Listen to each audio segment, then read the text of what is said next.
police arrest you, you are as good as guilty, you are as good as finished. Your whole life is finished. And then this is a clear-cut case of abuse of Attorney General Tan Sri Gani Patil's prosecution powers on small boys. I know they've been doing this to adults many years. They force you to the moment you are charged, they force you to plead guilty. You got no bail money, no money for lawyers. You plead guilty. Whether you did the crime or not is another thing, but you plead guilty and you go to jail. So now they've started it on young boys, okay, on juveniles, 14-year-old boy, which is most unfair. They have to be protected. The system in any country is for children to be protected, not punished by sending them to jail. Basically what the police and the Attorney General did was they are hitting a fly with a sledgehammer. A 14-year-old boy, his mother, Usha Nandini, his mother Usha Nandini is a single parent. She cannot afford $1,700 bail. So as such, being unable to afford the bail, the boy is in jail, pending the hearing. And we were asked to, today we have filed this application with the view to ask for an urgent and immediate date, for a court hearing, so that this boy, with the view that this boy Mughilan could be forthwith released by the court on compassionate grounds. And any child, according to the Child Act, a child has to be, Child Act 2001, a child has to be protected and not punished. But in this case, the whole system, the police, the Attorney General's chambers, the judiciary system seems to be throwing their weight on a very young boy, a 14-year-old juvenile. And we have asked the court to temper justice with mercy, and that justice must not only be done, but manifestly and undoubtedly be seen to be done.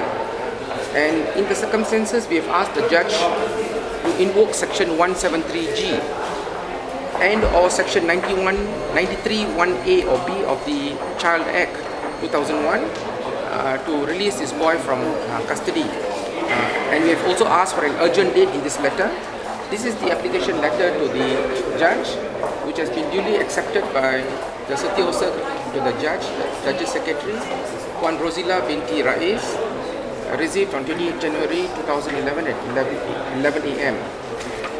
See, what is most disturbing is Mr. Chandran, the uncle of the boy, says that these few weeks rather, or these few months rather, he's been going up and down to court. On the 10th of October 2010, the boy has been charged in court, and since 10th of November, he has been going up and down to court. And Mughilan is not the only one. An Indian boy, particularly Indian boys, most of them, almost all of the detainees in the juvenile court, maybe about 70-80% are Indian boys, young Indian boys below the age of 18. You have a penknife in your pocket, they charge you for a crime, and then they have got no bail money, they can't afford to pay a lawyer. The only alternative left to them is to plead guilty, and they are sent to Henry Gunny schools and other, basically it's a detention center for 3 years, 4 years. Like yesterday the mother was crying, the son was sent for how long? 3 years. 3 years, just like that, 3 years. So they are not being found guilty in a court of law. The young boys, the mind is not mature. That is why they are protected by the Child Act. But in this case, we will also be launching a campaign. If only the government gave legal aid to all these people, that means the accused selects their own lawyer. Article 5(4) of the Federal Constitution provides for the right to choose your own lawyer. There's a constitutional right. They can't afford it, the government must pay. Like in England, Canada, Australia, New Zealand, the government pays. So when they have legal aid, they will fight. They will fight a man is presumed innocent until proven guilty. So they will fight their case. This will give the Attorney General, Tan Sri Gani Patil, a run for his money. We will give the police, Raja di Malaysia, a run for their money. Then they will know. So we want a fair system. As it stands, the whole country, the Attorney General's chambers, the police, the judiciary is all against one man, and now in this case, one 14-year-old boy. So if only the government gives legal aid, there will be a fair fight. like legally as in the civil societies. There will be a fair fight and justice will be seen to be done. My mother-in-law told me that police arrested a boy and the boy was crying. And we went to inquire in the Balai police, and then later we heard that he was slapped. As soon as he was arrested, he was slapped. And these are the photographs of he was slapped, and then he was handcuffed, taken to the police station. This is the picture of the boy. This is Mughilan. The picture of him being slapped. It's not very clear here, but this is the picture we took with slight swell on the face. This is as a result of this. You can see here, it is this part of the hand is swollen compared to this one. His handcuff was tightened. Okay, his handcuff was tightened. We went to the police station. There we were told that his friend, another of his friend, another juvenile called Tanah Segar, 17-year-old juvenile, was handcuffed to the police.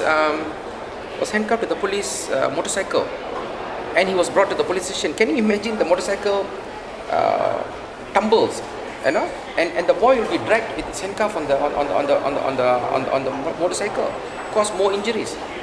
To me, I can only say is stupidity.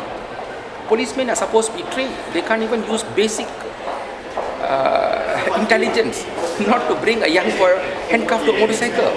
This only shows the height of abuse of powers. They know they're not supposed to do it, but they do it anyway. So this case of Mughilan is only the tip of the iceberg of maybe scores of such juveniles on a day-to-day basis throughout the country, in particular Indian youths.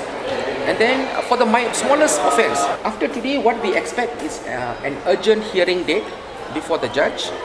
And then during the hearing we will ventilate our case, we will submit our arguments, and hopefully the judge dismisses the case against him pursuant to section 173G and the Child Act 2001. But I've been doing so many years cases of death in custody. Indians die in custody by the scores, hundreds maybe. There's never been a royal. I've been doing this for 20 years, never a royal commission. But when the victim happens to be a Chinese or a Malay or Aminul Rashid, they get attention. Unfortunately, this is the system in this country. It's race-based, and the race-based mindset by UMNO Barisan has even spilled over to the opposition parties, to the NGOs, to Bar Council. So it's a very pitiful state of affairs, but irrespective, it's an uphill battle. We will continue with our struggle. I think the leaders of the opposition parties must make the start. In civil societies, the majority whites in Australia, New Zealand, Canada, America, Britain, the white majority, they bend backwards to protect they take great pride in protecting the minorities, the black minorities, the Asians. But in Malaysia, the majority and the minority, meaning the Malay, Chinese and the Indian elite, they take great pride in championing the majority issues. Basically they're playing to the gallery, playing to the political gallery, because the Indians, there's not a single seat which has got Indian majority. They don't have the political power. As such, nobody cares. So the change has to start from the top of the PKR, DAP and past leadership.